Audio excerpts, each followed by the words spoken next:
আরেকটা মজার জিনিস আছে, সেটা একটু পরে শেয়ার করছি আপনার সঙ্গে। আপাতত প্লিজ ওয়েলকাম ছাগুলিয়া বাঁকুড়া থেকে তন্ময় ব্যানার্জি।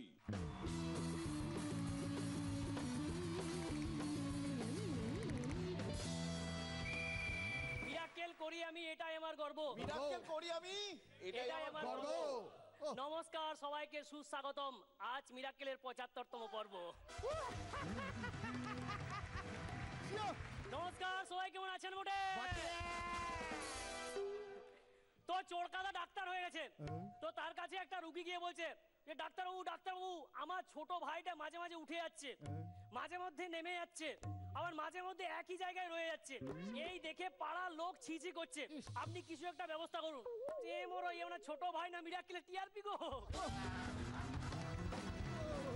তো সেদিনকে চোরকাদা এসে আমাকে বলছে আচ্ছা বল দিনি, ডিজাইনাররা বিটি শিলাদের জামা কাপড়ে পকেট রাখে নাই কেন? কেন গো? বলছে ওরে না হলে ভ্যানিটি ব্যাগ কেনার অভ্যাসটা চলে যাবে রে। হাইট অফ সব ছোড়া সবার জন্য নয়। কি সেদিনকে এক তালিবান বাবা তার বাচ্চাকে ডেকে বলছে তালিবান তালিবান, বলছে হ্যাঁ বাবা। বলছে মানব বোমা? না বাবা। মিথ্যে বলা? না বাবা। জ্যাকেট খোলো, ধিম দাম তুম তার ঢুস যায় ঢুই।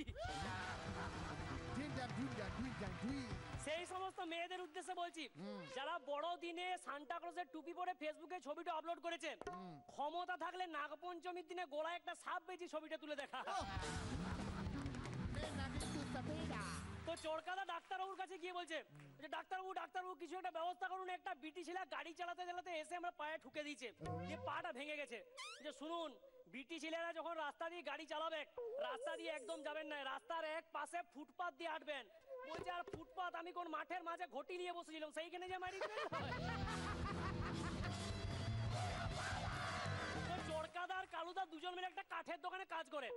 তো একদিন কাজ করতে করতে হঠাৎ চোরকাদা পিছন দিকে 3-4টা ভোল খেয়ে আবার সেই জায়গায় বসে গেছে। তো সবাই তো দেখে অবাক। তো কালুদা এসে বলছে চোরকাদা তুমি এটা কি করে করলে গো? বলছে আরেকবার দেখাও। বলছে দরকার হলে আমি 100 টাকা দিচ্ছি, তবু তুমি আরেকবার করে দেখাও। বলছে ওরে তোর 100 টাকা তো দূরের কথা, 1000 টাকা দিলেও আমি আর ওইভাবে ওই জায়গায় হাতুড়ি মারতে পারবো না। তো বোঁজা পরীক্ষায় খুব ভালো রেজাল্ট করেছে। তো এই খবর শুনে চোরকাদার গর্বে ছাতি ফুলে গেল। তারপর কি হলো? কি হলো? বোঁজা মা মা করে এসে বরকাদার কোলে উঠে যাবে গেল।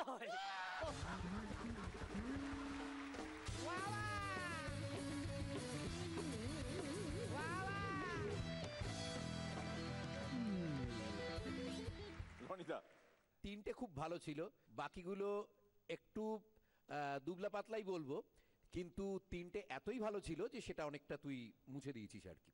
ওই তিনটের জন্যই তোকে সাধুবাদ, বেশ ভালো লেগেছে। নাসপাতি নামি ডাকবো আজকে অন্তত এই গোটা এপিসোড জুড়ে। হ্যাঁ তন্ময়, এত বিমর্ষ হওয়ার কোনো দরকার নেই। কিছু স্টকে তোলা আছে ভালো মালগুলো আর কি, বোঝা যাচ্ছে। হ্যাঁ আমার মাঠে ঘটিটা ভালো লেগেছে। এবার সারাদিকে তুমি বলে রাখি, কাকা একবার আমরা শো করে ফিরছি, যা হয় আর কি, খুব জোরে পেয়ে গেছে আর কি, মাঠে নেমে গিয়ে করছে, দেখি তুমুলে হেসে যাচ্ছে খালি।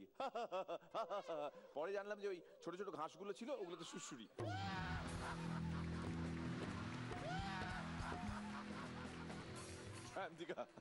তুমি একটু আগে যেটা বললে, এবারে ওটা ভিজুয়ালাইজ করার পরে আমি সব ভুলে গেছি আমি কি বলবো। তন্ময়, প্রথমবার আমি তোমার পারফরমেন্স দেখলাম সামনাসামনি, টিভিতে অফকোর্স দেখি, আমার খুব ভালো লেগেছে। It's a very difficult job, এত কিছু মনে রেখে, অ্যান্ড ইউ হ্যাভ টু মানে timing and everything, pause and এত তাড়াতাড়ি কথা, মানে টাং টুইস্টারের মতো, বাট ঠিকভাবে উচ্চারণ করতে হবে। It's a difficult job and hats off to all you guys and all the best. হ্যাঁ পড়াদা ভালো তন্ময়, কিপ ইট আপ। এবং এনার্জেটিক তো বটেই, এ ব্যাপারে কোনো সন্দেহ নেই। তবে সামনে গ্র্যান্ড ফিনালে, ওকে? আচ্ছা কোমরের ম্যাজিকটা একটু দেখাবে না? কোনো হিরোইন এলেই আমরা ইউজুয়ালি ওটা। ও হ্যাঁ, থ্যাংক ইউ। এই রনিদা কিন্তু ঠিক রিমাইন্ডার দিয়ে দেয়। শান্তিকা ওয়াচ, ইয়েস, খোল।